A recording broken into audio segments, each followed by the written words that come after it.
The protesters, some of them at least, seem to be upset with the fact that the raids, some people without domestic criminal records are getting swept up in some of these raids.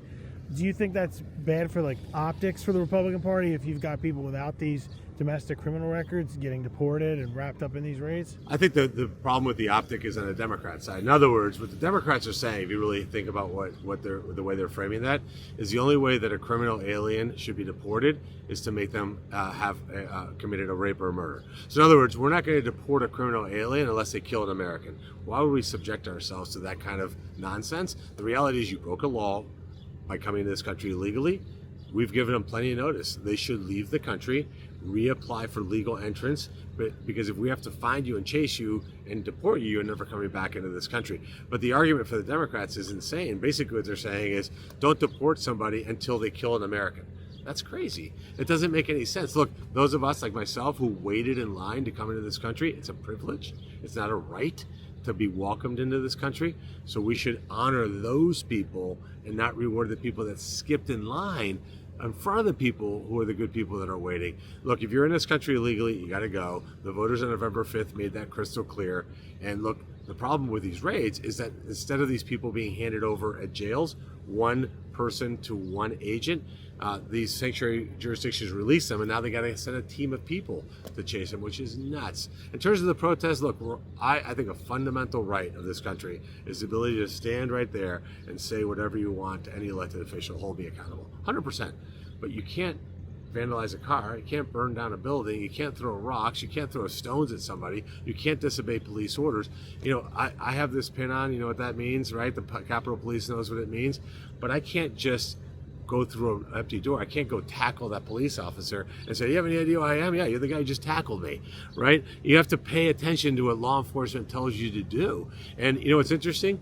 We should ask some of my Democrat colleagues, what is the penalty for interrupting a Chuck Schumer press conference?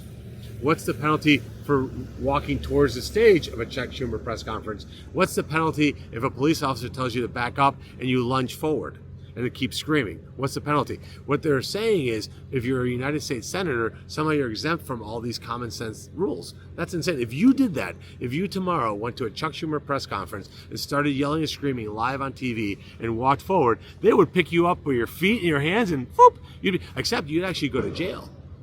You wouldn't be apologized to and said, oh, would you like to meet Mr. Schumer now and tell him what's on your mind? You would literally be in jail.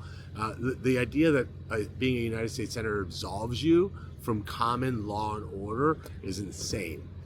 And Padilla is saying that wasn't a stunt, what he did. Again, you interrupted a live press conference, offense number one.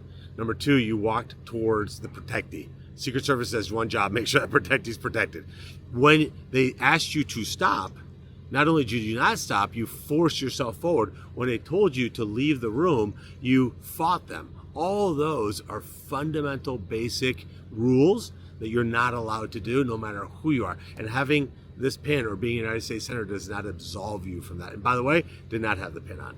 Then the one thing that police can see, like for example, when I drive in, like if I walk over there or if I walk back upstairs and they say, well, you're not allowed to pass that line. The minute they see the pin, they know you're a senator. He didn't identify himself in the way that we're told to identify it. And he's been here long enough, he should know better. And by the way, I say that, and Alex is a good guy. I don't mean to disparage him, but good guys do things that they shouldn't do sometimes. And if it wasn't a stunt, it's just miraculously ready for camera. The camera was just coincidentally ready on the spot. I mean, look, the Democrats are desperate because they don't have any ideas, they don't have any leaders, and so they're trying to make something out of nothing. That's what you saw on Thursday. And I actually met the officer that was there on Friday, and to say that that guy is somehow an authoritarian enabler is an insult to that man who has a good family, is a good man, and you don't want to hear those things. You know, they're the ones that say don't disparage federal workers. They're disparaging those good police officers.